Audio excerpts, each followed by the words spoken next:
Music ফেস্টে Dhaka, Chittagong, সিলেটে trophy tour হবে একটা, যে বিপিএলে যে ট্রফি, এগুলো আগে করেছি কিনা আমি জানি না, বাট আমাদের এই মিউজিক ফেস্টের টাইটেল স্পন্সর হিসাবে মধুমতি ব্যাংক আসছে, and they are kind enough to pay 5 কোটি টাকার কাছাকাছি, উইচ ইজ গুড অ্যামাউন্ট।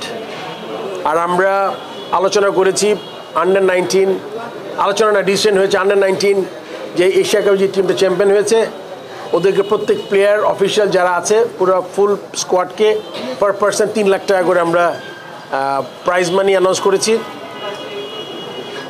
আমাদের মেয়েদের আপনারা জানেন একটা সেন্ট্রাল কন্ট্রাক্ট আছে, ওই সেন্ট্রাল কন্ট্রাক্টের ইন অ্যাডিশন আরও 30টা প্লেয়ার, ছেলেদের যেরকম ন্যাশনাল লিগ যারা খেলে এরকম একটা কন্ট্রাক্টারে আরও 30টা মেয়েদের একটা কন্ট্রাক্ট আনার কন্ট্রাক্টে আনবো।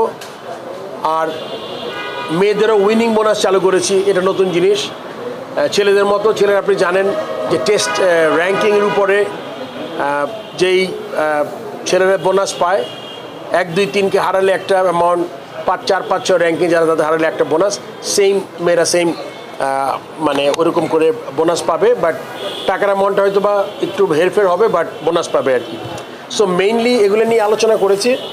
আর আপনারা সবাই জানেন চ্যাম্পিয়ন্স ট্রফি এটা যদিও আইসিসির মিডিয়া রিলিজ হয়েছে, সো হাইব্রিড মডেল হচ্ছে, এটা আমার আসলে তেমন কিছু নেই, এটা অলরেডি আপনারা পেয়ে গেছেন। সো এখন আপনার যদি কোনো কোয়েশ্চেন থাকে পার্টিকুলার আপনি বলেন, আমি ওইটার অ্যান্সার করছি।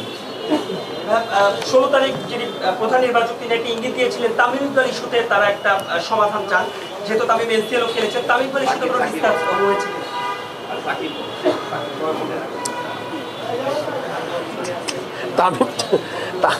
সাকিব কে বলছে?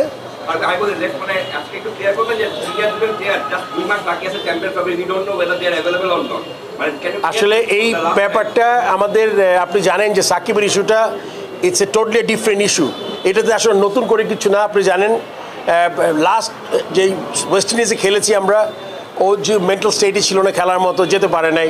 এখন সাকিব আসলে এখন বলবে যে কি বিপিএল খেলবে, ওর অবস্থাটা আসলে আমার থেকে কিছু বলতে পারবো না, আমার কাছে কোনো আপডেট নাই সাকিবের ব্যাপারে।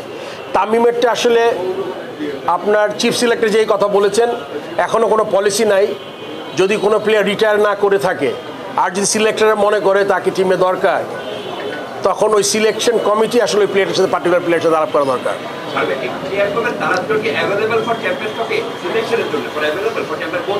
আমি তো একটা কথা বলে দিলাম যে যদি কোনো প্লেয়ার রিটায়ার না করে থাকে, he is definitely available for selection.